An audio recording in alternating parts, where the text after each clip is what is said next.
Então, eu quero agradecer o convite do Gerson e do Miguel e do Gerson, mas queria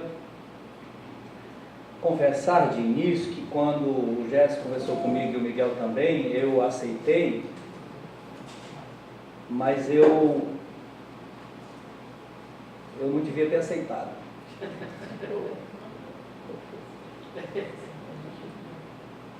Porque, e aí eu vou dizer por quê. Porque, primeiro que, embora eu estude Aristóteles já faz um certo tempo, eu continuo sendo um simples leitor do Aristóteles. E depois da fala de ontem do Roberto, eu acho que nem um bom leitor eu sou. Essa é a primeira coisa. Agora, depois da fala do Roberto de ontem, eu digo, bom, é um vexame eu vim aqui dizer que não aceito. Aí, nesse caso, é pelo Aristóteles e também por algum dos que, diferente de mim, têm dedicado um grande tempo a, de fato, fazerem filosofia a partir da filosofia do Aristóteles. Muitos conhecidos, outros nem tanto. Então, por causa dessas pessoas que eu escolhi, a partir das quais eu recortei das suas teses, dos seus trabalhos, elementos que possam trazer para nós uma compreensão da linguagem Aristóteles, eu acho que em nome dessas pessoas eu aceitei o desafio. Então, nesse sentido, eu acho que o que eu vou apresentar aqui a vocês foi inicialmente pensado para ser apresentado como se fosse numa aula. Numa aula. Mas quando no primeiro dia eu vi o Gerson dizer que isso aqui são conferências, aí eu fiquei mais inquieto ainda, porque eu não sei se o que eu vou apresentar aqui, de fato, está à altura de uma conferência, tal qual foi a do Miguel no primeiro dia e a do Roberto ontem. Por quê? Porque nada do que será dito aqui é novo, não tem nenhuma novidade, portanto, não tem nenhuma grande criação filosófica, mas também não é um simulacro. Então, no final, vocês podem julgar se o que eu vou apresentar aqui faz algum sentido, tanto para os dois amigos que me convidaram, quanto para aqueles que já estudam Aristóteles e outros que nunca se envolveram com um estudo mais aprofundado a respeito do Aristóteles. E por último, dizer o seguinte: depois da fala do Roberto ontem, eu fiquei muito impressionado de achar que a gente, por dever de ofício, ao longo do tempo, acaba se dedicando a estudar mais determinados autores e não tem a liberdade necessária para fazer os grandes voos, né, que é necessário fazer. Então, já faz algum tempo que alguns até brincam que o meu sobrenome é João Aristóteles, tal qual o Miguel acabou de dizer. Com vocês, o João, Aristóteles e a linguagem. Então, Aristóteles não é meu sobrenome, embora ele me acompanhe já faz um certo tempo. Então, sem muitas delongas, eu espero não decepcioná-los. Como o professor traz livros não para se mostrar, mas para dizer que eles existem, e eles são importantes como referência para a gente. O primeiro é assim: ninguém que se aventura pela leitura do Aristóteles, tratando do problema do ser, deixará de ler, de passar pelo famoso, a tese de doutorado do Pierre Alban, chamado O Problema do Ser. Acho que esse é um livro divisor de água para quem quiser se aventurar por uma leitura de mais profundidade, sobretudo porque o Alban que diz, lá pelas tantas aqui nesse livro, que a metafísica do Aristóteles, a despeito de todas as críticas a elas referidas, ela se constitui para nós um grande projeto de construir uma ciência do ser enquanto tal. Isso não é pouca coisa. De tal maneira que a metafísica do Aristóteles seria, então, herdeira de duas grandes tradições, né? Ou de, pelo menos, por ela o Aristóteles teria enveredado por dois grandes problemas. Eu só vou partilhar isso com vocês, se vocês quiserem depois, vocês vão direto no banco. A primeira é, em que condições o discurso humano é significante, ou seja, provido de uma significação única. Portanto, e em segunda questão, como pode ser um discurso sobre o ser? Até que ponto é possível você produzir um discurso sobre o ser? O que o Aristóteles tem pela frente para resolver é o eterno problema entre a univocidade e a multivocidade, né? Qual é o problema? O grande problema da filosofia, que é a ideia de unidade e separação. Então, esse é o objeto. Agora,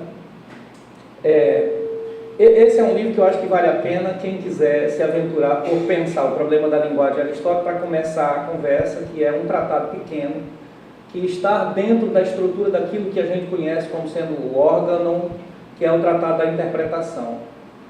Acabou de sair uma boa tradução e, portanto, é uma obra que eu acho que vale a pena. Ela é uma tradução direto do grego e tem um comentário de um estudioso especialista na obra da interpretação em Aristóteles. Eu trouxe apenas para dizer que ela é uma obra a partir das quais eu vou dizer alguma coisa sobre ela. Acho que era só isso de início. Então,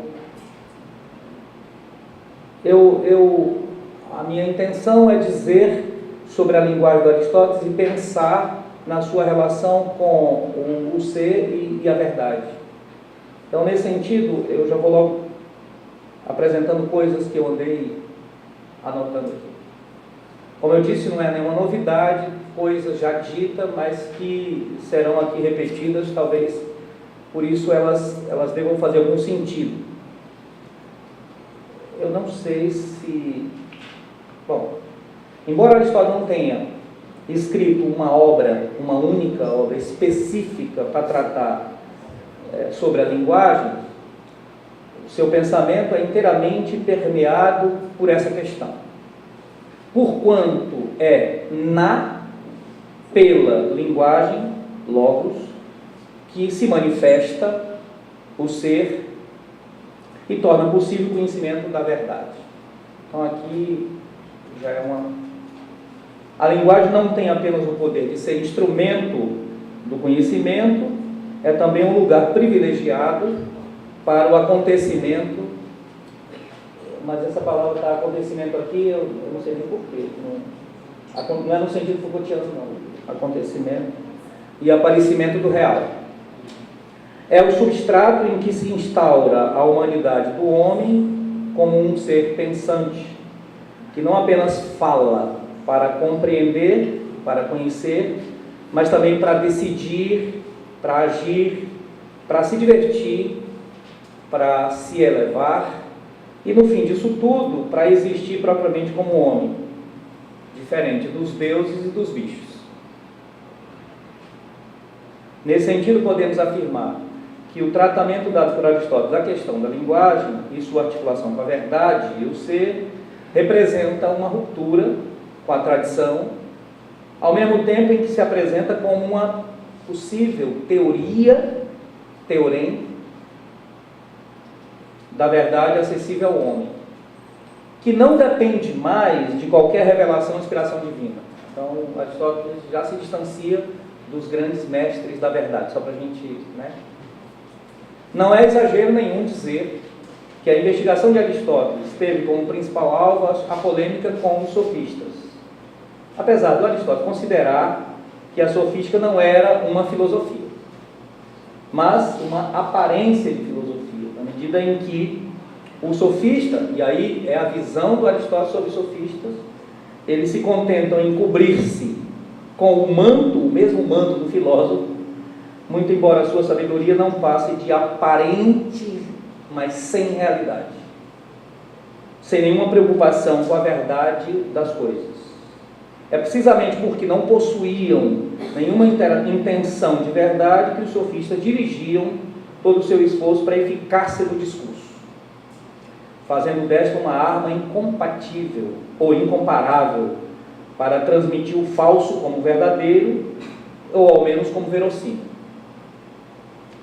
Para o retórico sofista, aí já não é mais o Aristóteles dizendo, para o retórico sofista, isso Platão e todos os... Para o retórico sofista, o que mais importa é o poder de persuadir pelos discursos os juízes no tribunal, o povo na assembleia e em toda reunião de cidadãos, de maneira a exercer pelo domínio sobre a vontade, de exercer pleno domínio sobre a vontade alheia. Nesse sentido, não há nenhuma preocupação em investigar aquilo que para nós, na filosofia, sobretudo a partir do Platão, essa preocupação de pensar a possibilidade de uma essência verdadeira, né, do ser, da linguagem e das coisas. Com Aristóteles, diferente dos sofistas, o poder da linguagem se desloca em direção ao ser, como instrumento próprio ao saber teórico que busca conhecer a verdade.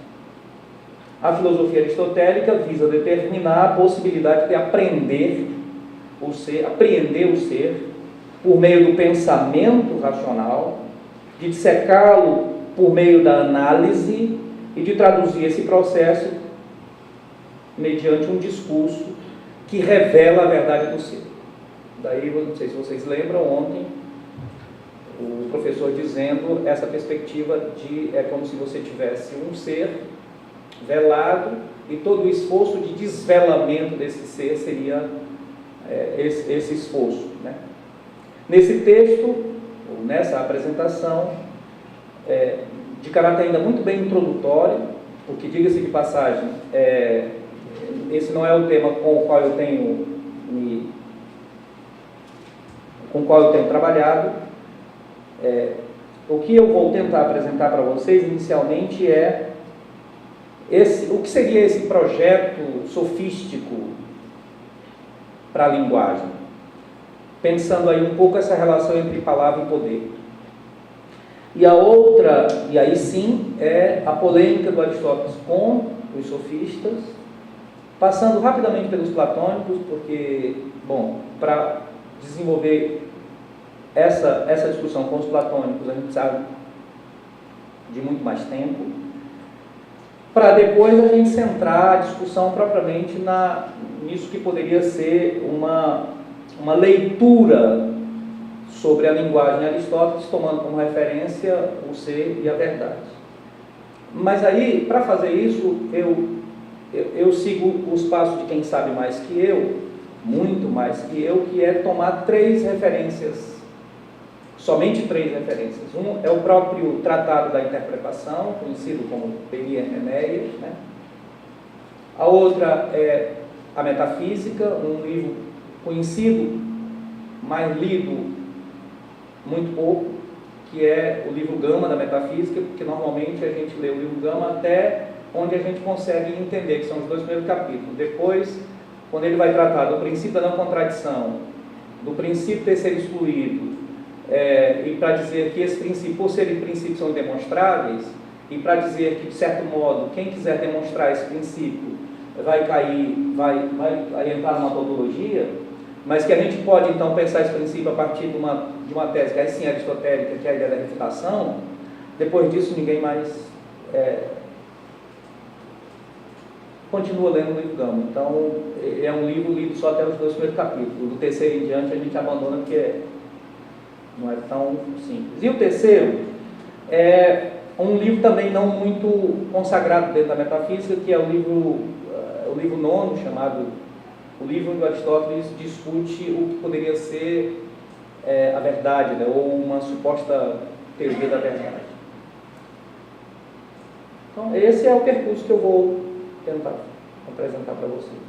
Tá bom? Então, os sofistas, na esteira da antiga tradição dos mestres da verdade, se apegam ao poder e à eficácia da palavra, entendendo-a como encantamento da alma que age sobre o homem, modifica suas disposições e o induz à ação. Isso é o Gorgias falando. Repito. encantamento da alma que age sobre o homem, modifica suas disposições e o induz à ação. Os sofistas mantêm a tradição que aceita a palavra em sua dupla feição de encantamento e engano, mas com uma diferença essencial. Não é porque a palavra, tal como no discurso oracular, transporta o homem à dimensão do divino, e sim porque a palavra instaura essa possibilidade da comunicação efetiva entre os homens. Fortalece os laços que os ligam entre si, possibilita o confronto das opiniões divergentes e fixa as convenções estabelecidas. Vejam que uma leitura não atenta e muito preconceituosa em relação aos sofistas faz a gente achar que eles serviam para nada, né? Mas repito, para os sofistas a palavra, diferente de como era no discurso oracular, para eles a palavra transporta o homem, portanto, não transporta o homem à dimensão do divino como era para os mestres da verdade, mas instaura, ou pelo menos tem a possibilidade de instaurar a comunicação entre os homens. Então os homens se comunicam, isso já é uma coisa extraordinária. Fortalece os laços que ligam os homens entre si, possibilita o confronto das opiniões divergentes e fixa as convenções estabelecidas.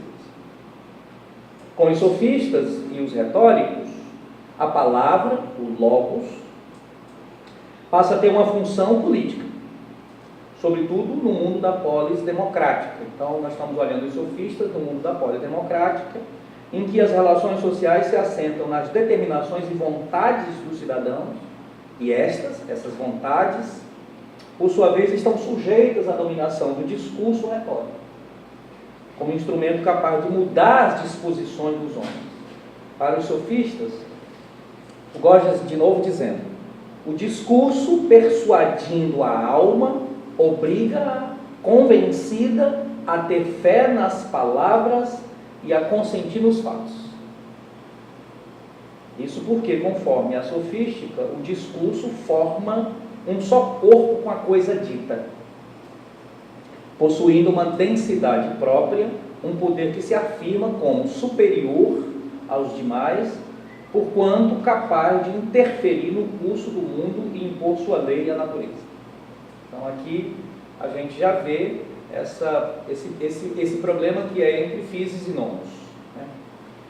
Assim, ao sustentar diante de Sócrates um famoso diálogo platônico, né, chamado Protágoras, o sofista Protágoras, nesse diálogo, ao sustentar diante de Sócrates o seu programa de educação, o sofista Protágoras vai dizer diante de Sócrates qual é o seu programa de educação. Ele admite que a palavra constitui propriamente a coisa. Ao introduzir, eu vou dizer como ele diz, tá? O Protágoras diz: ao introduzir na massa amorfa das percepções sensíveis e da matéria indeterminada um recorte e uma forma. Portanto, segundo essa concepção, se é a palavra que constitui propriamente o ser, introduzindo um recorte no plano indeterminado da matéria, não se pode falar da realidade fora do discurso. Daí a conhecida conclusão, formulada na esteira da crítica à conhecida ontologia parmenídica: é impossível fazer da palavra um instrumento de acesso ao ser. Isso porque não há afastamento entre palavra e realidade, ou entre, se a gente quiser, entre logos e homem. Posto que é a palavra que recorta, que configura, que afeiçoa e assim institui a própria realidade. Nessa perspectiva, só para lembrar, né, a ontologia parmenídica, eu vou dizer adiante um pouco sobre ela, mas só para dizer, o Parmênides diz assim: bom, só o ser é, o não ser não é. Então, portanto, você não pode dizer acerca do que não é, você só pode dizer acerca do que é. Ora, se você só pode dizer acerca do que é, e tudo que você disser é. Então, tá bom? Nessa perspectiva sofística sobre o estatuto da linguagem, de sua relação com o ser, é possível identificar duas direções, ambas paradoxais. primeira. Não podemos não falar do ser. Portanto, todo discurso é verdadeiro. Gorgias. Nunca podemos falar do ser e toda palavra seria falsa. Não há saída. Protágoras. Repito. Não podemos não falar do ser, todo discurso é verdadeiro. Nunca podemos falar do ser e toda palavra seria falsa. E aí não haveria saída. A primeira, não podemos não falar do ser, pode ser assim compreendida. Aí eu vou apresentar para vocês essa arquitetura gorgiana, né, de como ele construiu esses seus argumentos. São 3 só. Não é possível a palavra dizer o não ser, pois se não é, não há o que dele ser dito. O não ser, nada é. Não pode ser dito, não pode ser pensado, não pode ser conhecido, conforme o velho Parênteses. Sendo assim, tudo o que é nomeado, já de certa forma é. Ora, se verdadeira é a palavra que diz o ser, toda palavra será em si verdadeira. E a verdade aparecerá a cada um a partir da contingência, da situação concreta e de suas relações com o próprio sujeito, medida do ser. Daí a impossibilidade de distinguir um discurso verdadeiro de um discurso falso.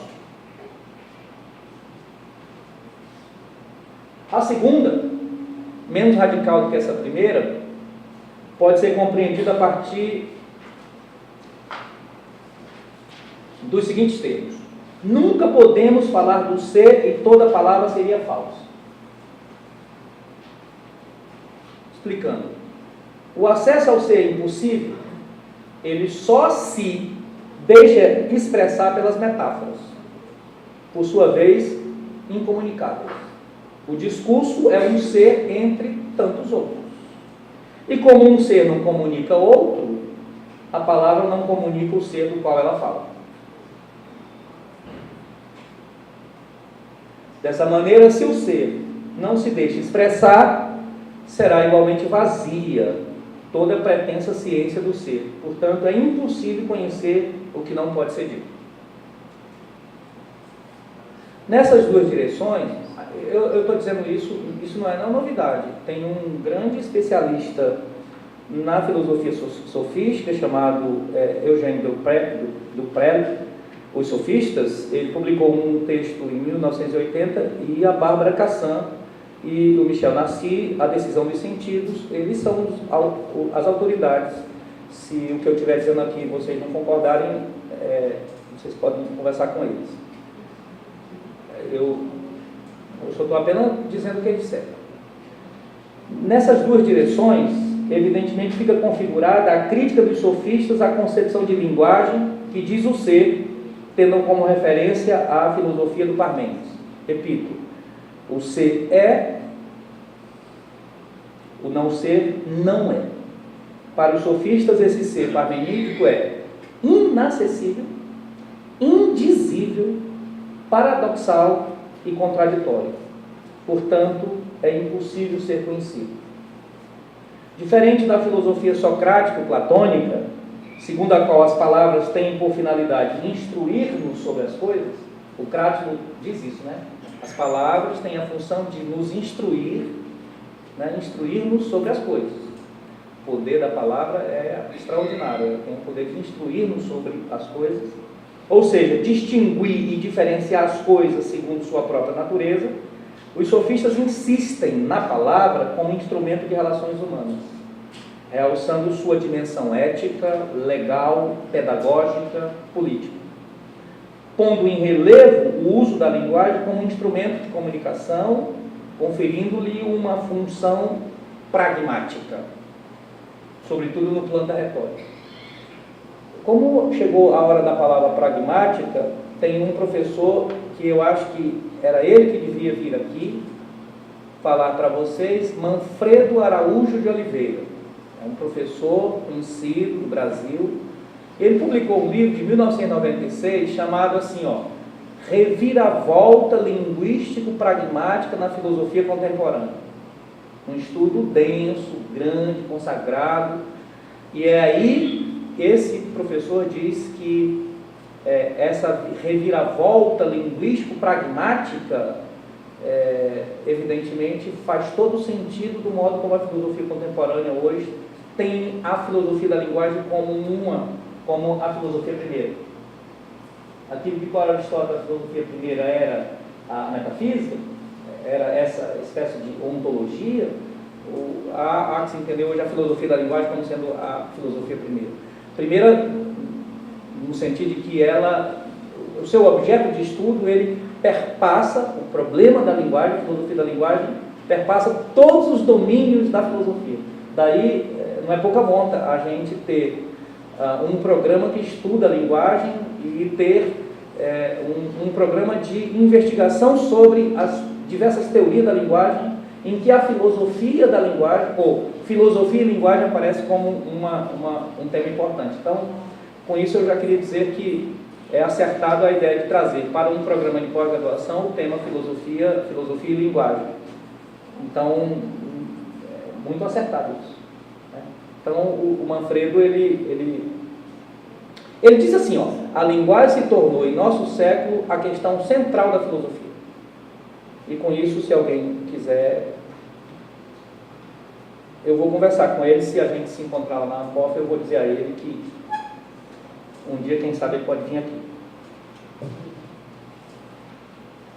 E ele dedica um capítulo nesse livro ao Aristóteles, porque ele diz assim, o que os gregos fizeram foi uma semântica, uma teoria da semântica, e o Aristóteles então teria pensado a linguagem como símbolo do real. E ele está correto.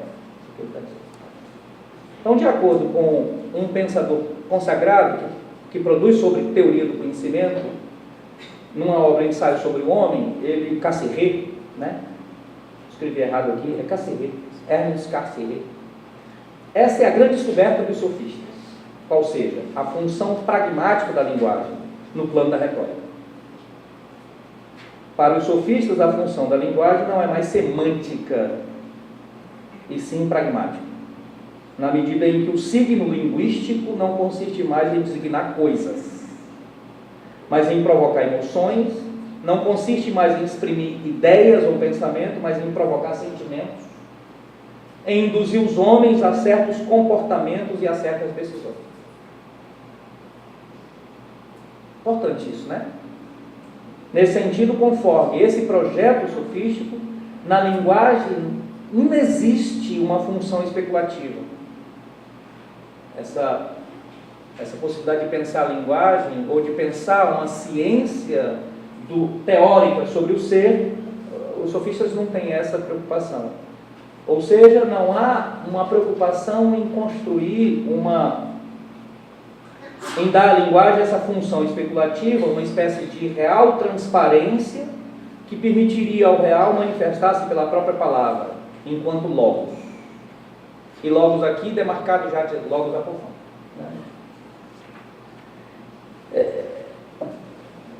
É só isso sobre os sofistas.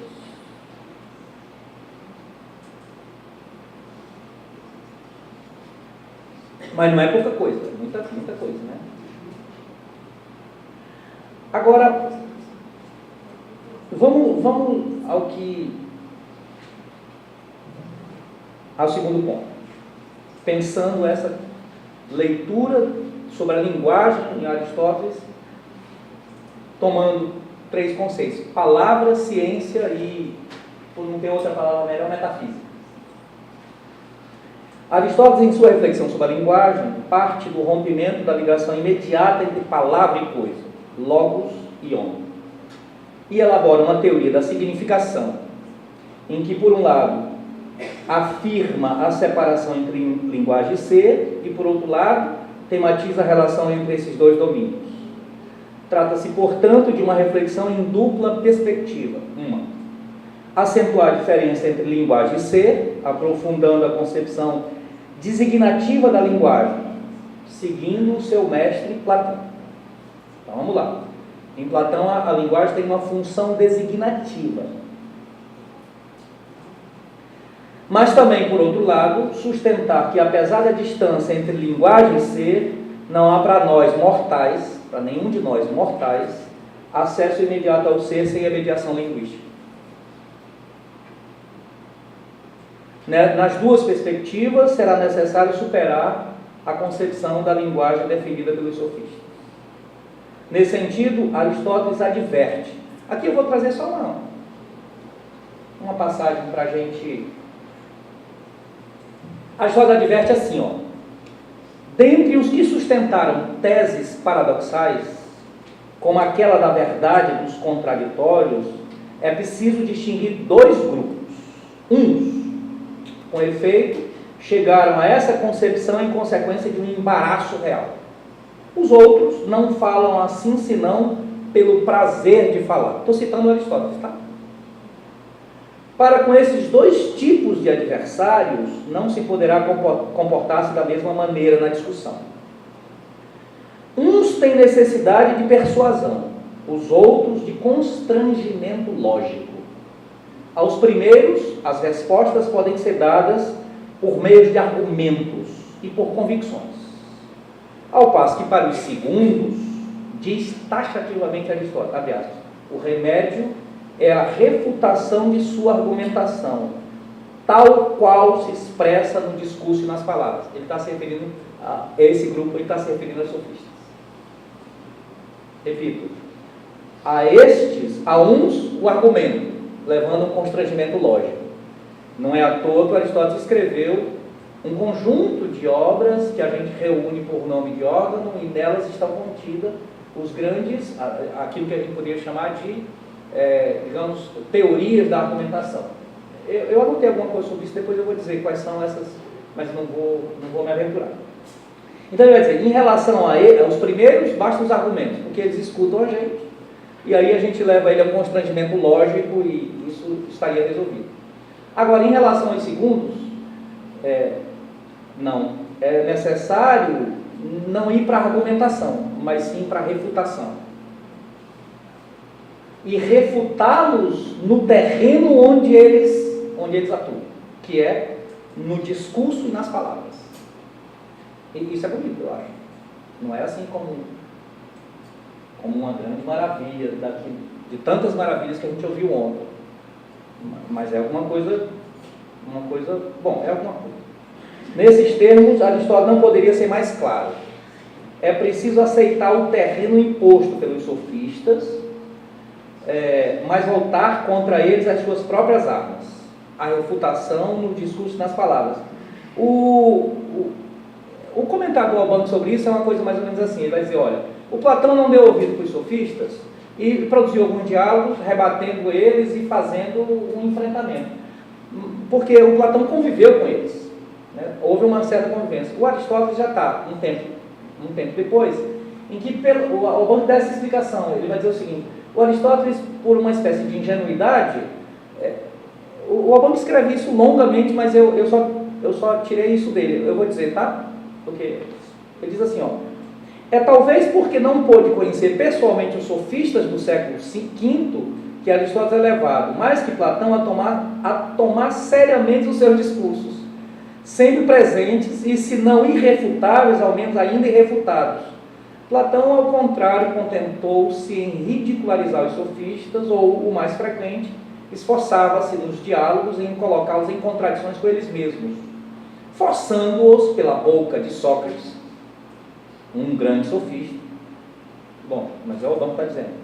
A reconhecer que eles ignoravam o que pretendiam ensinar. Então, o que o Obama diz é um negócio interessante. Ele diz assim, o Aristóteles, talvez, por não ter convivido, levou a sério o que eles disseram e tentou, então, sobre eles produzir algumas coisas. Por exemplo, ele escreveu uma obra chamada Refutação Sofística. E nessa obra ele se encarrega não de dizer como é que você deve se comportar no diálogo ou numa argumentação com os sofistas, mas é mostrar até que ponto os discursos ou aquilo que os sofistas dizem são insustentáveis do ponto de vista lógico e, portanto, podem ser refutados. Mas eu acho que se eu continuar aqui é melhor. Na visão aristotélica, e que é só uma visão, e quem estuda sério os sofistas diz que é uma visão equivocada, porque ontem Eu estou encucado com tudo que o professor disse ontem, então me perdoe. Ontem o professor disse assim: o filósofo normalmente olha os seus antecessores e faz leitura deles. O Aristóteles também fazia isso. E fazia isso muito bem, olhando todos os seus antecessores para extrair deles aquilo que interessava, para justificar a sua formulação. Acho que nesse sentido, ele não seria um grande inimigo do Deleuze, né? Como o professor ontem disse. Porque ele também assim procedeu.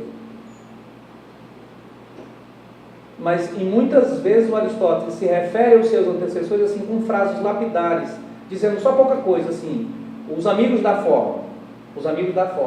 E eles disseram isso. E ele só diz isso. Não vai fazer grandes elaborações. Então,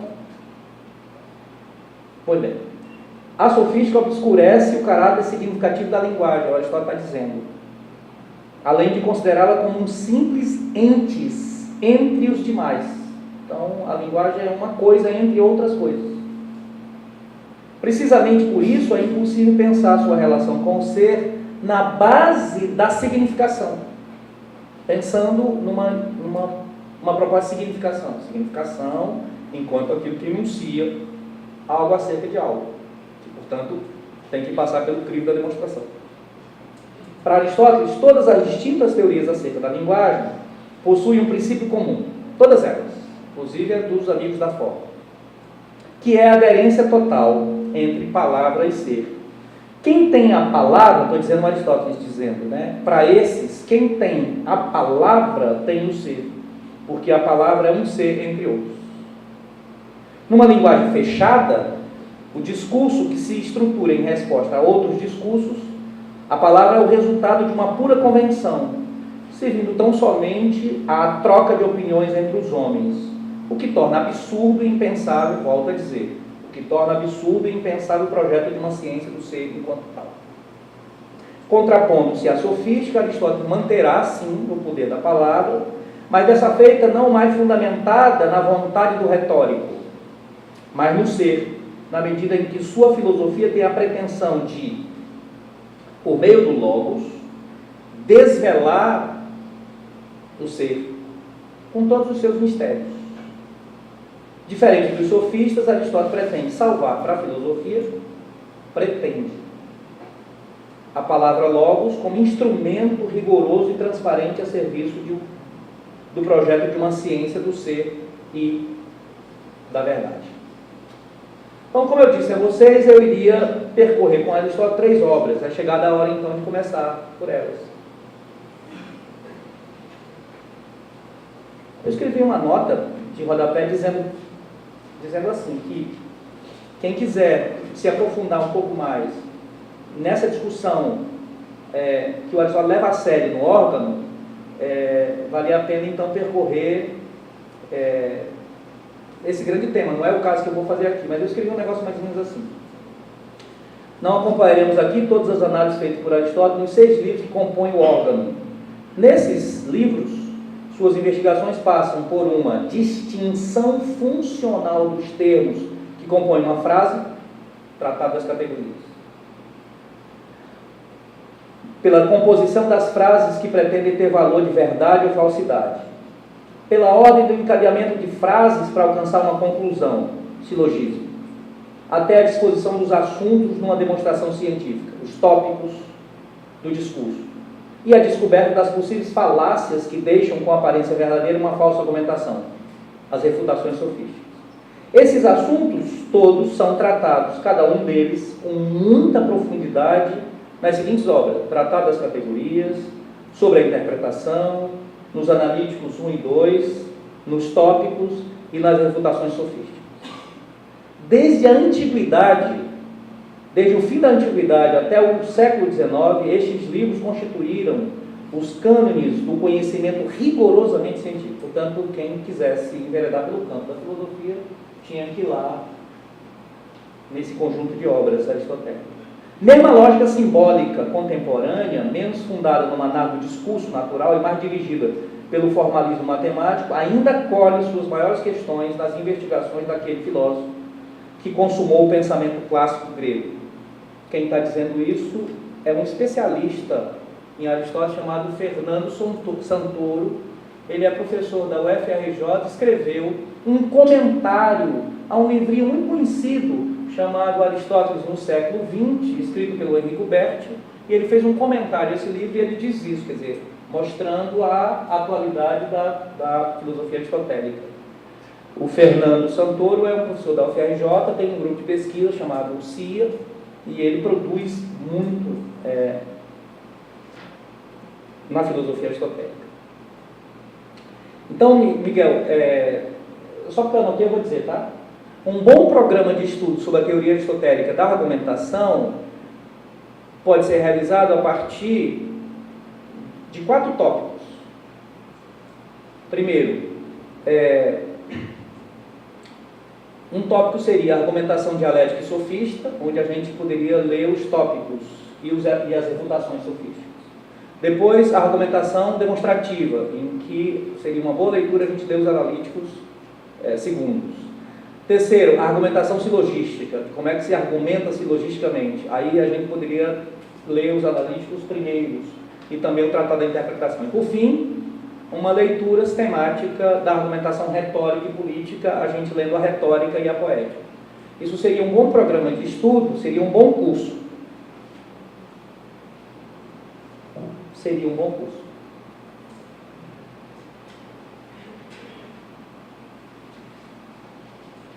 Que a gente poderia convidar alguém que saberia dar esse curso, que não sou eu.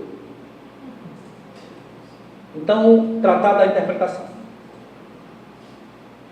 Nesse primeiro texto, que é esse aqui, Aristóteles analisa a estrutura interna do próprio discurso e as leis que regem sua articulação, tendo em vista compreender as relações que devem existir necessariamente entre o discurso e o ser.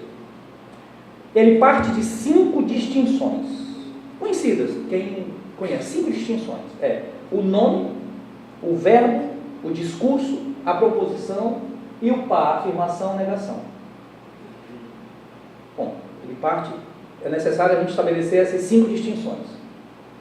E aí, antes de definir cada uma delas, ele estabelece um princípio que eu acho fabuloso. Ele diz assim, a fala e a escrita como símbolos da alma, isto é, a fala é a expressão direta e imediata das afecções da alma, ou melhor, dos estados da alma. A escrita, sua expressão direta e imediata. Então, dito isso, ele diz assim, isso é um princípio que norteará o debate sobre o Tratado da Interpretação. Aí ele vai dizer, e com essa frase eu começo assim, é uma citação, ele diz assim, os sons emitidos pela voz são símbolos dos estados da alma, patemata tes psiques. E a escrita, por sua vez, é símbolo dos sons emitidos pela voz. E assim como nem todos têm a mesma escrita, assim também os sons não são iguais em todos. Aquilo, contudo, que se mostra em ambos os estados da alma, isso é igual em todos os homens, assim como as coisas de que esses estados são imagens. Fim da citação. O que é que está em jogo aqui? É a relação entre palavra, seja ela pronunciada ou escrita, e o estado da alma, ao qual a palavra corresponde. A escrita tem uma referência à palavra, que por sua vez se refere a um estado da alma. Não há relação imediata entre linguagem e ser, pois há a mediação necessária dos estados da alma. Então, volto a dizer, entre a palavra e a coisa, há uma mediação, que são os estados da alma. A palavra escrita ou falada não tem significação em si mesma, enquanto os estados da alma se assemelham às coisas. Entre os nomes e as coisas não há semelhança completa. Acho que isso aqui é um ponto interessante do Aristóteles. Por quê? Aí ele diz, os nomes são limitados, enquanto as coisas são numericamente infinitas. Daí ser inevitável designar várias coisas com um único nome. Repito, vai ficar só repetindo. Para Aristóteles, o nome é um som vocal que possui uma significação convencional e sem relação com o tempo. Aqui ele entra na polêmica, lembra lá da... não lembro que eu não falei, né? A polêmica que o Platão resolve, né? Entre os naturalistas e entre os convencionalistas, né? Entre natureza e cultura, de um modo geral, eu poderia dizer. Então, o verbo, então ele vai dizer, o nome é um som vocal que possui uma significação convencional e sem relação com o tempo. O verbo é o que acrescenta a sua própria significação, a do tempo. O verbo acrescenta a sua significação a do tempo, porque o verbo acrescenta a do tempo. E é signo do que se diz de uma outra coisa, isto é, dos predicados de um sujeito. O discurso é um som vocal que possui significação convencional e no qual cada parte, tomada separadamente, possui significado como enunciação, mas não como afirmação ou negação. O discurso não é natural, mas por convenção, e desta forma distingue-se da proposição porque o discurso anuncia alguma coisa sem se preocupar ainda com o verdadeiro ou com o falso. A proposição, sim, é um discurso declarativo, que é o logos apofânticos, né? Que se realiza pela afirmação ou pela negação.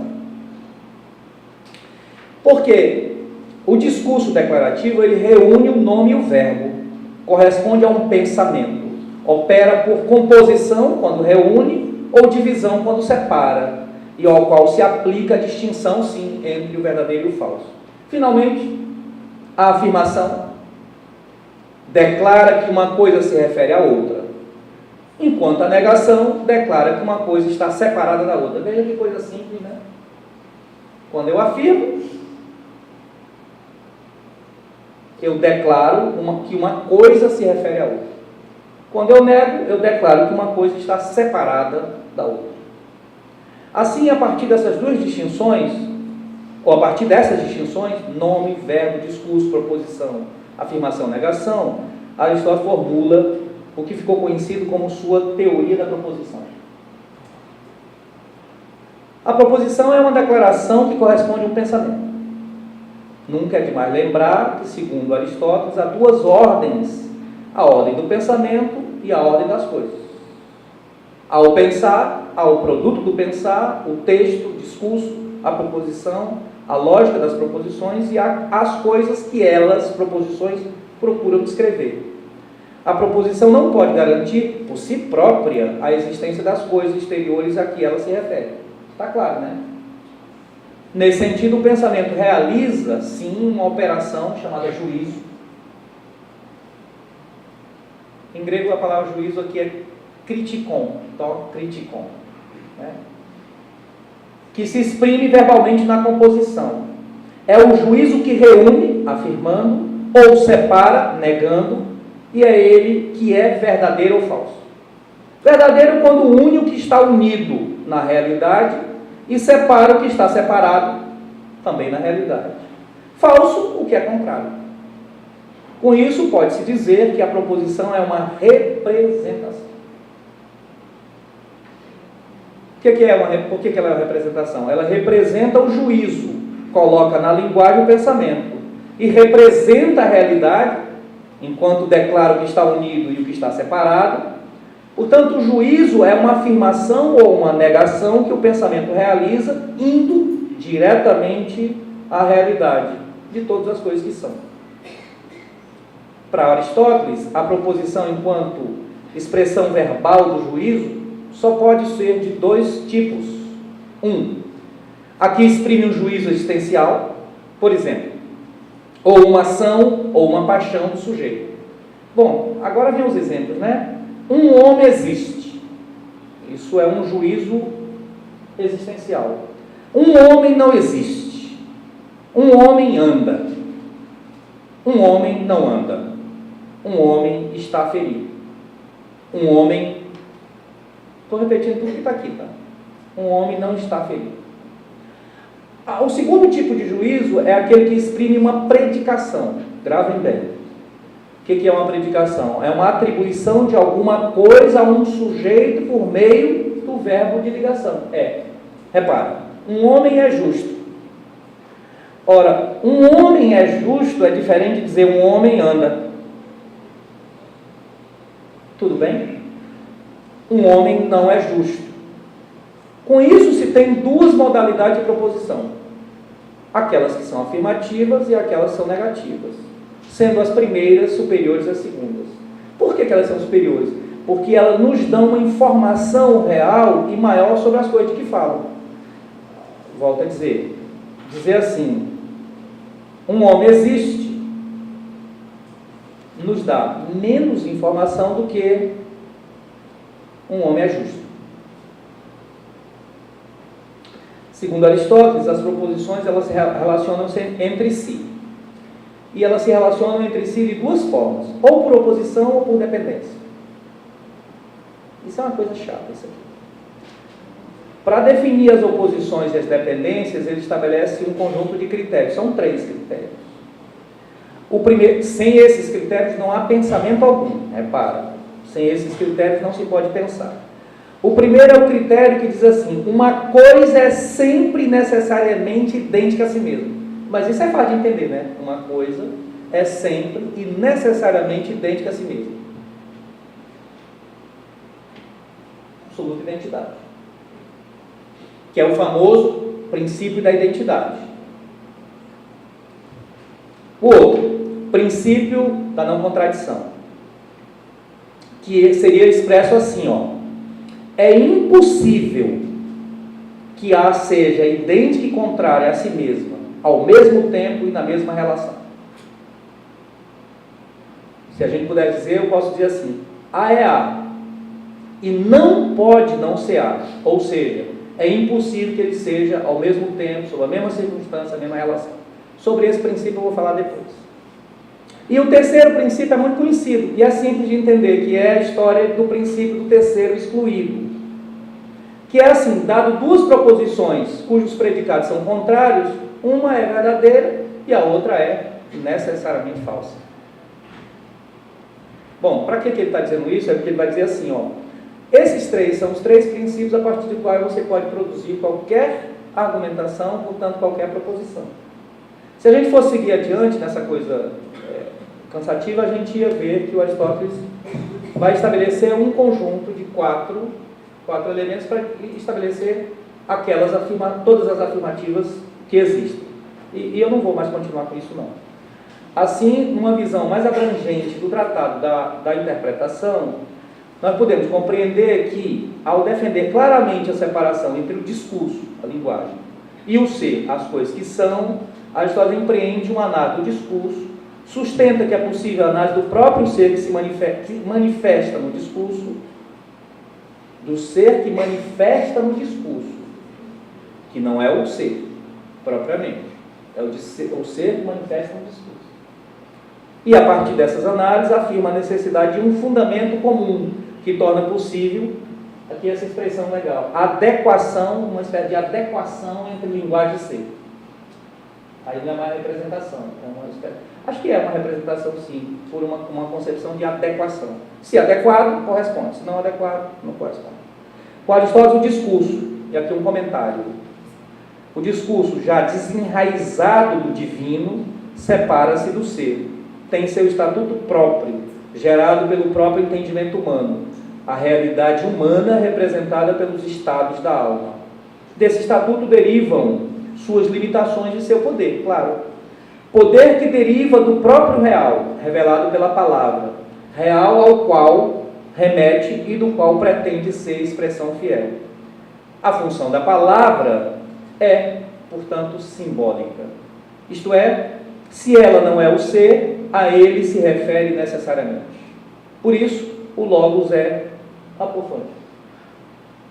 Ele torna manifesto o ser e o faz sob a forma da denegação, uma vez que sempre, crendo chegar ao ser, chegamos ao símbolo que o representa, que se põe em seu lugar. Só desta forma, abrindo o discurso para aquilo que ultrapassa. Essa expressão é uma expressão num êxtase do ser, é possível a ciência do ser enquanto tal. Contra essa concepção sofística de um discurso fechado em si mesmo e autorreferente, portanto, de uma função meramente pragmática. Nessa perspectiva, se pode compreender que há o que há de específico na linguagem humana, na medida em que ela é uma espécie de símbolo do real. Agora, vamos entender essa história de símbolo. O símbolo não toma o lugar da coisa. A palavra, portanto, não é um signo do real. Há, portanto, uma relação simbólica entre a palavra e a coisa, enquanto intervenção do espírito determinando o sentido. É isso que Aristóteles diz expressamente numa passagem que ele diz assim, a linguagem, ele define, é um som vocal que possui uma significação convencional. Phoné, semantique, kata, syntexem. Isso é legal, né? E é exatamente essa intervenção significante que distingue a linguagem humana dos sons inarticulados do animal. A linguagem animal é da ordem da natureza. A dos homens pertence ao plano da história, da atuação livre do ser espiritual. Portanto, de acordo com Aristóteles, a linguagem não é imagem, reprodução do real, mas seu símbolo. Ela não manifesta o real, o significa, como um instrumento convencional de designação. Com efeito, essa função significativa da linguagem é própria da linguagem científica, não é de qualquer linguagem. Porque a linguagem científica pressupõe o uso do logos enquanto sentença declarativa, como eu falei agora há pouco, que contém um julgamento a respeito da existência do que é significado. A proposição, seja ela enquanto composição ou enquanto divisão, implica uma referência sempre à existência. É um dizer algo a respeito de algo. É um dizer algo a respeito de algo. A proposição ultrapassa, portanto, a pura significação em direção às coisas. A essência da proposição não está em seus termos. Esses são apenas símbolos. Mas no próprio ato da composição. Esse sim é um estado da alma. É a alma que compreende a transcendência do discurso. Nesse sentido, a teoria da linguagem tem a ver com os problemas da significação. Se as palavras são significativas por convenção, aí isso contraria a tese do naturalismo, para ser possível a comunicação é necessário um fundamento objetivo, uma unidade objetiva que fundamenta a unidade da significação das palavras. E o que é que o Aristóteles vai dizer? Qual é essa unidade? É a essência, ou aquilo que é.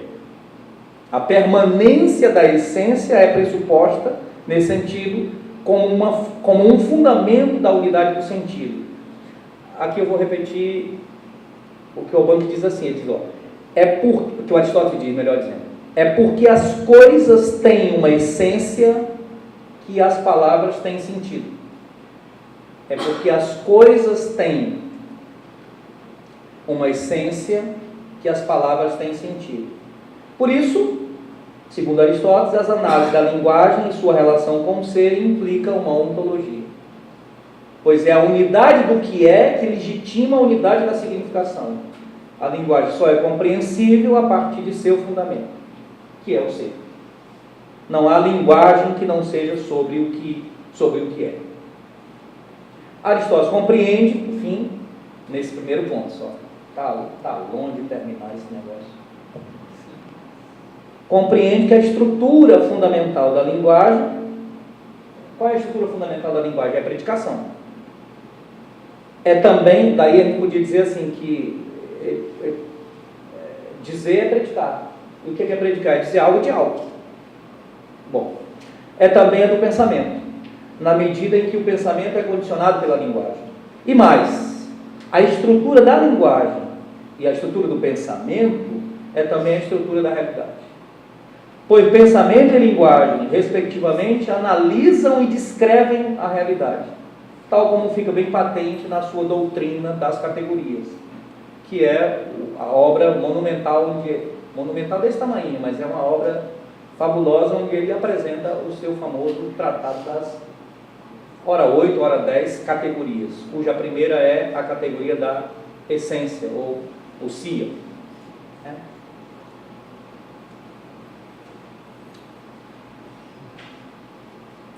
Eu só vou dizer isso porque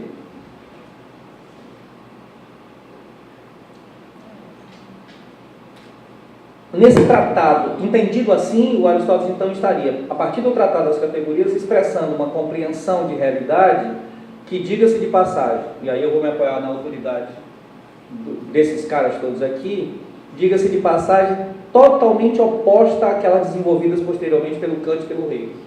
Qual seja, a compreensão de uma realidade pluralista, contingente, problemática, e problemática segundo as exigências mais genuínas da experiência, diferente de uma concepção monista,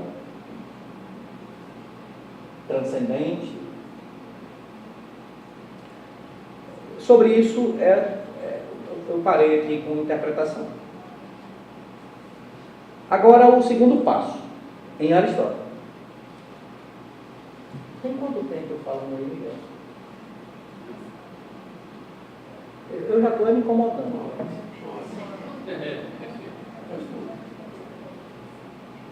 Eu estou mesmo me incomodando. Mas tudo bem. Eu vou pular um bocado de coisa. Ou então ser mais rápido, né? O segundo texto é Metafísica, o livro Gama. Esse é um livro que os meninos que não têm outra opção para estudar ali na filosofia, que não seja estudar a história comigo, já leram o capítulo 1 e o capítulo 2. Então, nesse segundo texto, Aristóteles analisa a questão da linguagem, mas ele agora aborda as relações entre linguagem e ser. Se no da interpretação ele estabelece a distinção, ele agora vai estabelecer a relação, visando fazer da palavra um instrumento capaz de servir à construção do seu projeto. Lembra do Alban? Projeto de uma ciência do ser enquanto ser, para pensar em que condições o discurso humano é significante. A ciência do ser enquanto ser é buscada por Aristóteles contra todas as advertências e críticas dos sofistas. Para ele, a superação do abismo entre palavra e ser só ocorrerá se for encontrado um fundamento comum capaz de lançar a ponte entre os dois níveis, isto é, entre ser e pensar. Só isso permitirá à palavra tornar-se efetivamente transparente ao ser, permitindo-o manifestar-se a si mesmo. Dois domínios separados, se não houver algo que os liga, os dois domínios permanecem separados. Então é a busca desse fundamento que liga os dois domínios que agora o Aristóteles vai tentar buscar. Ao aceitar a tese sofística, então a gente estaria incorrendo num problema, que é admitir que o discurso científico é impossível. O que é a tese sofística? Tá certo? Então, portanto, não há... Se ele pretende ser, mais que a mera a expressão das opiniões, um discurso objetivo. O discurso científico é um discurso objetivo, universal e demonstrado. Então, só para vocês entenderem, em Aristóteles a ciência é demonstrativa. Para enfrentar essas dificuldades é necessário refutar as teses dos sofistas, revelando as suas contradições e os seus equívocos. Tal como bem disse a Bárbara Cassano, numa obra chamada Aristóteles e o Logos, que é um ensaio sobre a fenomenologia, que é resultado de um trabalho monumental que ela fez sobre o livro Gama, de Aristóteles. Que é justamente isso que Aristóteles propõe fazer na metafísica, que é sustentar contra os sofistas a tese da separação entre linguagem e pensamento. O discurso nem sempre se sustenta, agora eu estou entrando no Gama, tá? O discurso nem sempre se sustenta no pensamento. E se atém ao puro verbal, ao dito, a refutação é impossível. Porém, se é possível dizer e enunciar contradição, é impossível sustentar um pensamento a seu respeito. O que o sofista dizia? Ele dizia o seguinte: tudo que eu digo é, então, portanto, não é possível contradizer. Bom, se não é possível contradizer, a desconexão entre pensar, dizer e agir mostra que o discurso sofista não pode ser levado a sério. Mas o Aristóteles levou. E levou tão a sério que ele, então, procura refutar. Então ele vai dizer, esse discurso não pode ser levado a sério, mas ele é levado a sério justamente pelos sofistas, porque o Aristóteles vai dizer, eles são como que plantas que falam. Essa expressão está lá, planta que fala. Planta fala. Fala. Mas a planta não tem a necessidade de demonstrar o que fala, porque ela não está preocupada em dizer o que é diferente do que não é. Portanto, ela não tem preocupação nenhuma de estabelecer verdade. Planta que fala. Aristóteles, por sua vez, recusa a exigência do sofista de tudo demonstrar. Porque o sofista diz assim, bom, é necessário então demonstrar. E ele recusa essa exigência sofista de tudo demonstrar, porque isso levaria a um paradoxo. Se tudo precisa ser demonstrado, petição de princípio, para quem, né, Pedro? Então o argumento é o seguinte: se o fundamento da demonstração exige ser demonstrado, nós iríamos ao infinito, procurando sempre a demonstração. Então é necessário, então, aceitar para qualquer ciência demonstrativa uma base axiomática. Aqui a ideia do axioma. Axioma é princípio, a ideia de princípio. Esta base, conforme Aristóteles, é expressa sobre a forma do seu famoso princípio da não contradição, que eu já falei lá atrás, mas agora ele volta aqui, conforme eu disse, o livro Gama, a partir do 3º capítulo, trata desse princípio. E eu li. Os alunos vão até o capítulo 2, mas eu fui adiante. Qual é o princípio? É impossível que o mesmo atributo pertença e não pertença ao mesmo sujeito sobre o mesmo aspecto. Isso é de uma verdade tão abrangente e universal, absoluta, que mesmo aqueles que se quiserem negá-lo, eles vão confirmá-lo. Basta dizer alguma coisa. Se eu digo qualquer coisa, o que eu digo já é uma forma de aceitar o princípio da não contradição. É, portanto, na estrutura desse discurso declarativo que Aristóteles vai encontrar apoio para o elo que liga linguagem e ser e que, por sua vez, servirá de fundamento para a construção da ciência do ser enquanto ser. Se a estrutura universal e necessária de todo o discurso se dá na forma da lógica, né? S é P, será na oposição ao seu contraditório, S não é P, que Aristóteles encontrará, portanto, a saída para esse dilema. Ou seja, para distinguir o discurso falso do discurso verdadeiro. O argumento é assim, ó, se S é P, sendo verdade, necessariamente tudo aquilo que implicar a sua contradição, o contrário é S não é P, será falso. Não tem a possibilidade de você ser verdadeiro, S é P, e o seu contrário ser também verdadeiro. Melhor dizendo, se a afirmação é verdadeira, a negação será falsa. Com isso, ao fazer do princípio da não contradição a base fundamental de sua ciência do ser, Aristóteles desperta para a necessidade de identificar onde e quando se dá essa contradição. E aqui eu vou pular uma parte para dizer o seguinte: na realidade a contradição não existe.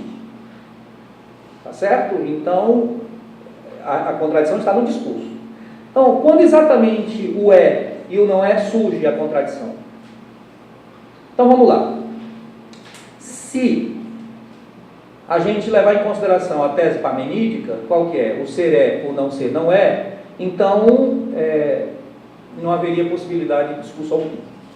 A tese do Gödel. Mas se nós abandonarmos a tese eleática, nós então cairíamos no outro oposto, que é a tese da identidade entre ser e não ser. E aí a gente daria razão a Protágoras. A ambiguidade do discurso surge exatamente porque são múltiplas as relações entre linguagem e ser. Não são relações biunívocas. Ao invés de repelir a ambiguidade como obstáculo, Aristóteles toma como objeto de análise para perceber de onde surge e como se instala no discurso. Só assim será possível superá-la, libertando o ser que se oculta, manifesta no próprio discurso. Tem isso aqui vale a pena dizer. Aristóteles encontra uma saída entre a univocidade estrita dos eleatas, o ser é, o não ser não é, e a equivocidade do discurso sofista, justamente ao propor, e aí a novidade aristotélica, ao alargar o âmbito das relações entre palavras e coisas mediante o uso do termo pros rem, legomenon, que é a ideia de que, sustentando um elo entre símbolo e significado, que é sempre aprendido da mesma forma. Essa mais conhecida forma de dizer de muitos modos. É a história do dizer de muitos modos. Né? A história do argumento que há uma relação entre uma coisa e outra. Então, dito melhor, o ser se toma em múltiplas acepções, mas em cada uma delas, portanto, em cada determinação, em cada acepção, se faz por meio de uma relação a um princípio único. Nesse sentido, a referência a um fundamento comum torna possível que um termo tenha múltiplas significações, portanto, escapando da univocidade, só o ser é. E também escapando da equivocidade, que tudo é possível, que é possível dizer tudo de tudo, de todas as coisas. Por meio da dialética, então, é possível demolir o discurso que nega o ser como identidade, permitindo assim a sua manifestação. Tal recurso nos situa no plano em que se movem os sofistas, que é o plano da linguagem. Bem entendido assim, diante de dois discursos contrários, o que afirma e o que nega a identidade do ser e a possibilidade da ciência do ser. E isso os sofistas não foram capazes de compreender.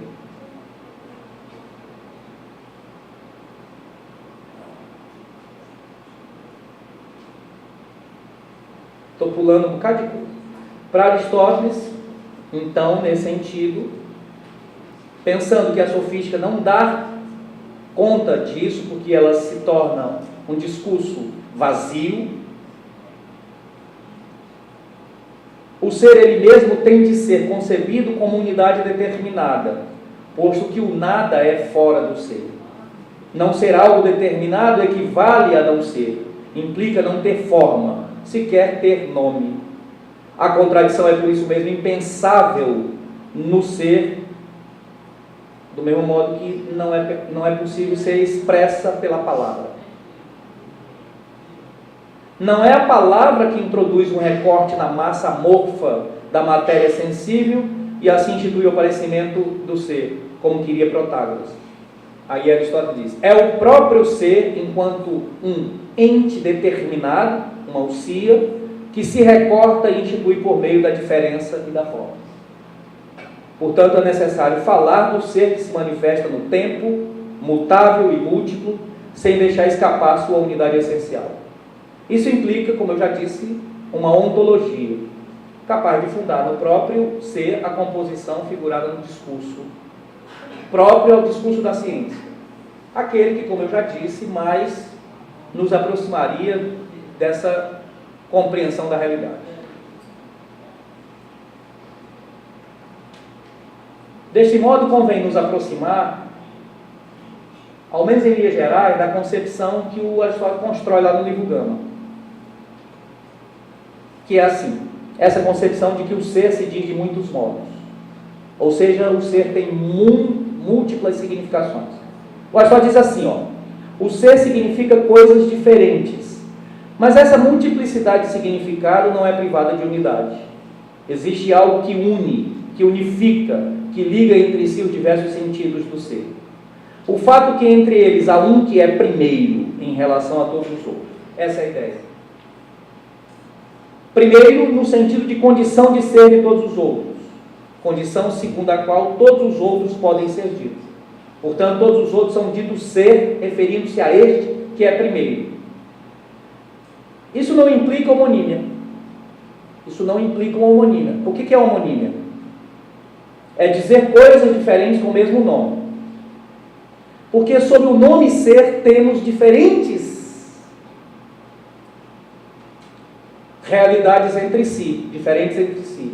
Não são redutíveis ao único gênero. Todavia, eles têm em comum apenas o nome. Mas têm em comum também, ou não têm em comum apenas o nome, mas têm em comum também o fato de que se refere todos eles a um que é primeiro. Pois bem, aí o Aristóteles estabelece agora, esse primeiro, esse que é primeiro, o ser se diz de muitos modos, mas todos os diferentes modos se diz em relação a um que é primeiro. Essa unidade, ele vai chamar, essa unidade é o sia, traduzido por substância ou por essência. O termo sia, só para vocês terem uma ideia, eu não sou especialista em grego, não sei nada, além de repetir as coisas que... Além de repetir essas palavras, né? O termo sia é um substantivo abstrato que deriva do particípio feminino do verbo ser. On, ouça, on. E essa palavra já era utilizada pelo Platão para indicar, sabe o quê? Aquilo que é o ser verdadeiro. E por Platão, qual é esse ser verdadeiro? O professor disse ontem. Eram as ideias. Ou seja, a ousia para o Platão eram as ideias, o verdadeiro ser, o ser no sentido plenamente acabado. Ora, o Aristóteles vai dizer exatamente o seguinte: a ousia não é entendida como as ideias, mas ele vai indicar a ousia como o primeiro dos significados do ser, justamente aquele gênero de ser que são em sentido forte e em virtude do qual os outros são ditos. Portanto, o Aristóteles vai dizer que a ousia, diferente das ideias, ela é uma substância, e a gente vai daqui a pouco dizer, é uma substância que se apresenta na esfera, possivelmente compreendida na esfera da composição. As ideias não têm composição, né? As ideias são inteligíveis e não têm relação alguma com... Segundo Aristóteles, então, essa ligação entre os diferentes modos de ser e o ser primeiro se dá exatamente por quê? Porque a gente já entendeu que o ser se diz de muitos modos, mas todos eles se dizem em relação a um. O texto segue discutindo novamente o princípio da não contradição, depois o princípio de ser excluído.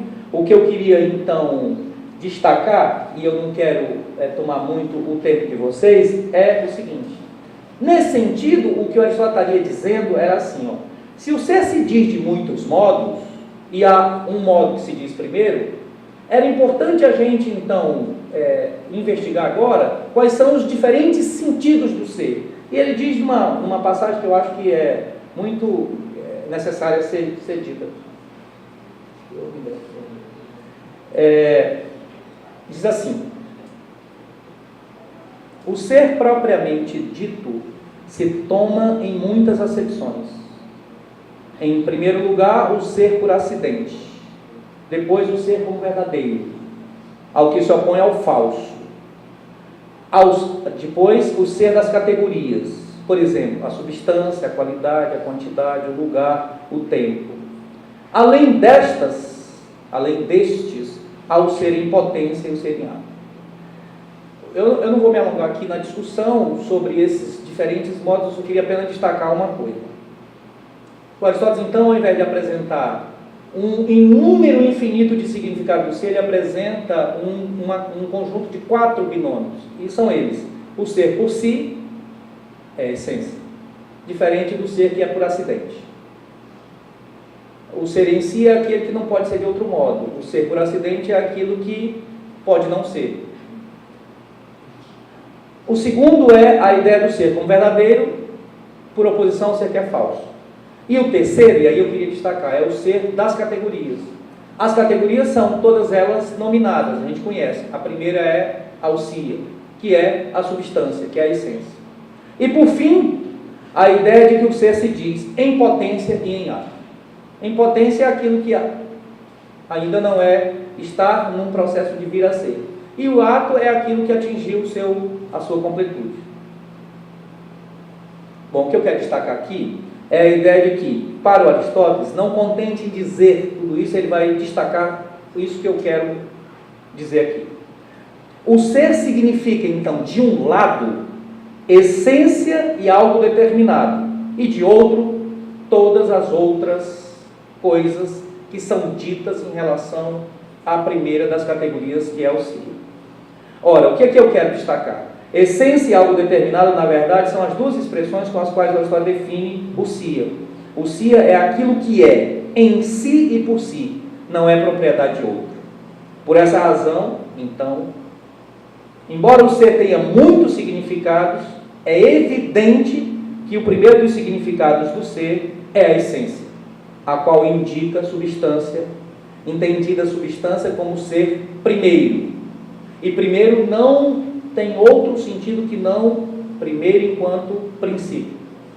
Portanto, visto que o ser se diz em muitos sentidos, e visto que o primeiro dos sentidos é o ser, é a substância, a qual é primeira tanto pela noção, quanto pelo conhecimento, quanto pelo tempo, então, consequentemente, a pergunta o que é o ser equivale a perguntar o que é o sia.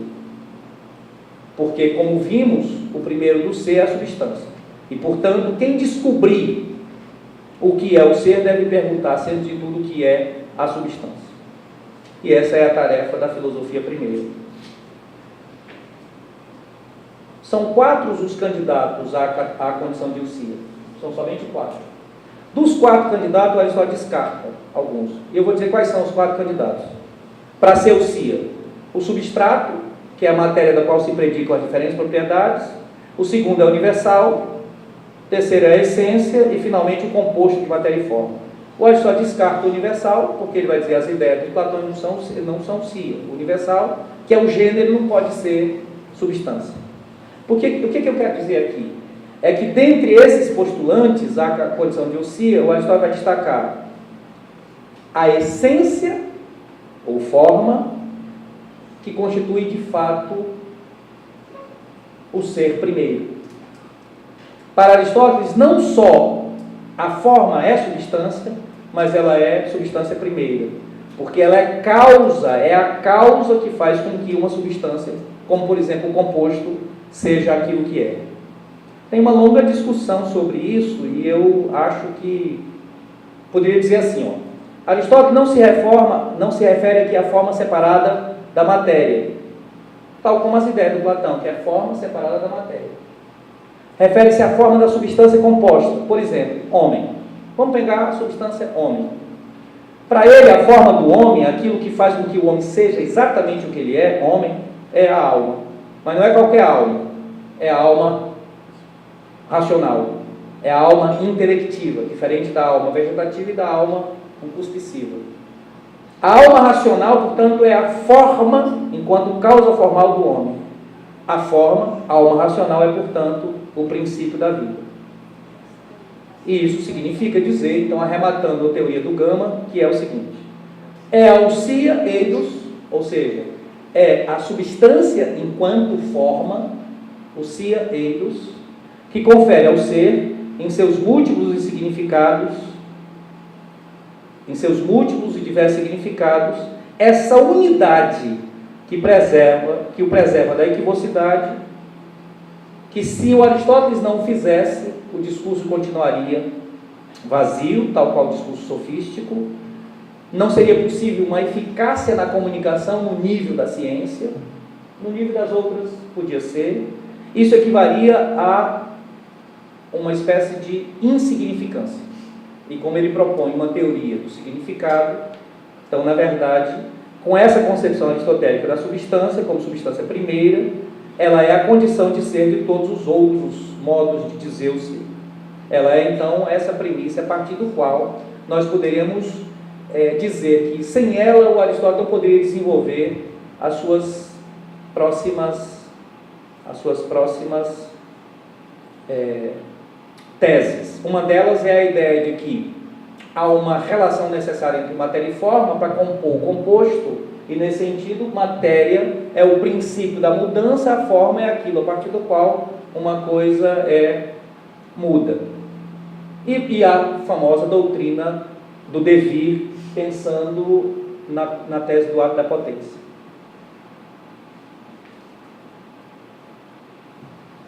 A terceira obra, a terceira coisa,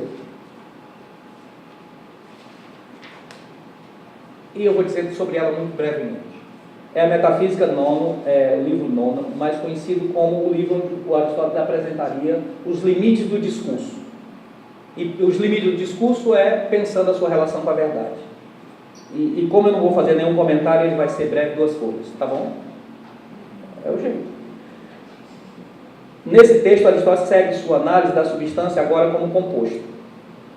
Como se sabe, os livros 7º, 8º e 9º contêm discussões sobre matéria e forma, sobre ato e potência, sobre a precedência do ato sobre a potência e da forma sobre a matéria, bem como a redução da ousia à forma enquanto pensada como princípio e causa. Aqui, mais uma vez, o Aristóteles sustenta que o ser se toma em múltiplas acepções. Agora, a novidade que ele acrescenta é a seguinte: o ser se expressa segundo a diversidade das categorias, segundo o ato e a potência dessas categorias e seus contrários, e segundo o verdadeiro e o falso. Veja que o ser se diz de muitos sentidos, ele se diz no sentido primeiro, mas agora ele vai dizer, o ser se expressa em todas as categorias, se expressa em todas as categorias, se expressa também no ato e na potência, e se expressa também como verdadeiro e como falso. No entanto, a cada tipo de ser deve corresponder um tipo de verdade. Esta parece ser a sua tese central defendida aqui no livro dele. A preocupação passa a ser agora a dimensão ontológica da verdade. Para Aristóteles, a verdade do pensamento deixa-se determinar e condicionar pela verdade da própria coisa. Pois, uma expressão aristotélica, pois, não és branco porque pensamos de modo verdadeiro que és branco, mas antes, porque tu és branco, nós que o afirmamos, nos ajustamos à verdade. Vou repetir. Não és branco, porque pensamos de modo verdadeiro que és branco, mas antes, porque tu és branco, nós que o afirmamos, nos ajustamos à verdade. A partir daí, Aristóteles distingue 3 tipos de pensamento. Que existe sempre, o pensamento que existe sempre unido e é impossível separar. O que sendo composto é imóvel. Segundo, o não composto e também imóvel. E terceiro, aquele que admite união e separação. Não vou alongar o debate porque não cabe. Se tomarmos como base o composto mutável, podemos identificar ser e unidade, não ser e multiplicidade, de tal modo que deles não pode haver verdades imutáveis e necessárias, mas as mesmas opiniões e os mesmos enunciados podem ser umas vezes falsos e outros verdadeiros. Isso implica, portanto, isso se explica porque o composto, homem, por exemplo, eu sou composto, sujeito à separação é o contingente, pode ser e pode não ser, porque está determinado pelo movimento. E por que ele está determinado pelo movimento? Porque ele supõe matéria, supõe a presença da matéria. Mas se nós tomarmos o outro, o composto imóvel, das coisas que não podem ser de outro modo, essas coisas não podem ser de outro modo, aí muda. Por quê? A mesma opinião será sempre verdadeira ou sempre falsa. Assim, estando os seres imóveis, também a verdade sobre eles não está sujeita a qualquer mudança. É eterna e pode ser claramente separada do falso. Pois, cito Aristóteles, o nosso julgamento será ou verdadeiro ou falso, enquanto enuncia a seu respeito uma maneira de ser eterna. E essa maneira, por sua vez, no âmbito dos seres não compostos, desfaz-se a relação ser, união, verdade, não ser, separação, falso. Neste caso, muda-se o fio condutor, posto que nos seres simples, fora da composição. Não há distinção nem separação entre sujeito e predicado. A proposição, enquanto afirma algo de algo, não pode dizer algo acerca do simples. Eu estou aqui pensando na substância simples, aquela que não tem composição. Nós vamos ver daqui a pouco quem é. Daí o limite do discurso. Na substância simples eu não posso dizer algo de algo, porque ela não sendo composta, nela, portanto, daí o limite do discurso no tocante à verdade e à falsidade, no âmbito daquelas coisas que são simples. Diante desse impasse, duas eram as alternativas. De um lado, o recurso às metáforas, ao discurso mito-poético e às alegorias. E de outro, o silêncio e a renúncia a qualquer projeto de uma ciência enquanto tal. Aristóteles rejeita as duas alternativas e lança mão de uma terceira hipótese. Qual é? Aqui está talvez uma contribuição aristotélica. A existência de um conhecimento superior que apreende sem mediações o simples, na plenitude de sua evidência. Nesse sentido, abre aspas, o verdadeiro é tocar e enunciar o que aprendeu. Ignorar é não aprender. Isto porque, segundo Aristóteles, em relação ao simples não há erro, pois, abre aspas, não podemos nos enganar a respeito da essência. O que é a essência? A essência é o que é sempre ela mesma, portanto, ela não admite mudança. No caso da substância simples, não há possibilidade alguma dela ser de outro modo, portanto, não havendo mudança, dela só se pode dizer que é. Não podemos nos enganar a respeito da essência, ou seja, para tudo que é precisamente uma essência e que existe em ato, não pode haver erro, somente há conhecimento ou não. Para Aristóteles, a verdade sobre o simples, sobre essa substância simples, está no pensamento, apenas enquanto este é não mais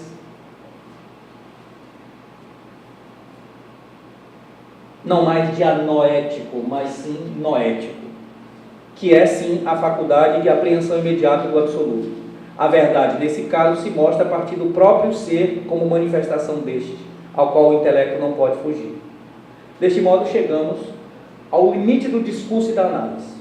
O simples apreendido na imediaticidade de sua evidência. Isso se dá não mais no nível da dianóia, que é o conhecimento como verdadeiro, adequado ao composto, mas sim no nível da noesis, por força do qual é possível o acesso imediato à verdade, que se manifesta no próprio ser. O conhecimento noético não é apenas uma forma superior ao conhecimento, ele é propriamente o conhecimento, um conhecimento propriamente divino, a ciência divina, que tem Deus como causa e princípio, ela mesma, só Deus pode possuir, na medida em que, nela, inteligência e inteligível se identificam. Em Deus, inteligência e inteligível se identificam, tal como Aristóteles diz várias vezes na metafísica. Na noética, é o próprio ser liberado para manifestação por meio do discurso. Há apenas um discurso verdadeiro, diante do qual os demais devem silenciar. Necessariamente se estabelece uma alteração radical na relação entre palavra, ser e verdade. A linguagem permite ao ser vir à presença, desvelar-se, livre das opiniões, do relativismo, do engano, dos equívocos e das ambiguidades, tornando assim possível uma ciência do ser enquanto tal. Até aí foi o Aristóteles. Eu queria pedir licença para concluir lançando mão de uma reflexão feita por um filósofo chamado Ortega y Gasset. Ele fez um epílogo a um livro de um amigo chamado Julias Marias. O Julias Marias escreveu um livro chamado História da Filosofia. E nesse epílogo, o Ortega y Gasset diz assim: por mais que nos esforcemos em captar, pensar a realidade, no máximo que conseguimos, com o pensamento discursivo, é obter certos aspectos que pertencem à coisa. Contudo, o aspecto não é só da coisa, é resposta da coisa ao nosso olhar. O olhar que faz com que na coisa brotem certos aspectos, um ponto de vista determinado da coisa, mas não a coisa mesma por inteira. A realidade é captada sob certos aspectos, determinadas perspectivas. O conhecimento, nesse sentido, consiste numa interpretação da própria coisa, submetendo-a a uma tradução da linguagem do ser, que é mudo, o ser é mudo, para a linguagem humana, que fala, que exprime o conhecer. Essa linguagem para a qual é traduzido o ser é o Logos. Conhecer, em sua derradeira e radical concretude, é dialegein, que é ir falando precisamente das coisas. A palavra enuncia as vistas, aspecto das coisas, enquanto aspectos da realidade. Pensar é ver, ter presente a coisa ausente. Cada palavra é um convite para ver a coisa que ela denomina, nomeia, define. O pensamento dialético é então estar vendo algo e fixar-se nesse algo que se vê. A causa do erro é admitir que o aspecto da coisa é a coisa por inteira, a totalidade do que é. Esta tem sempre mais aspectos. Numa metáfora, eu diria, para concluir, esse é o caso da filosofia aristotélica, aberta sempre a muitos instigantes olhares. Muito obrigado.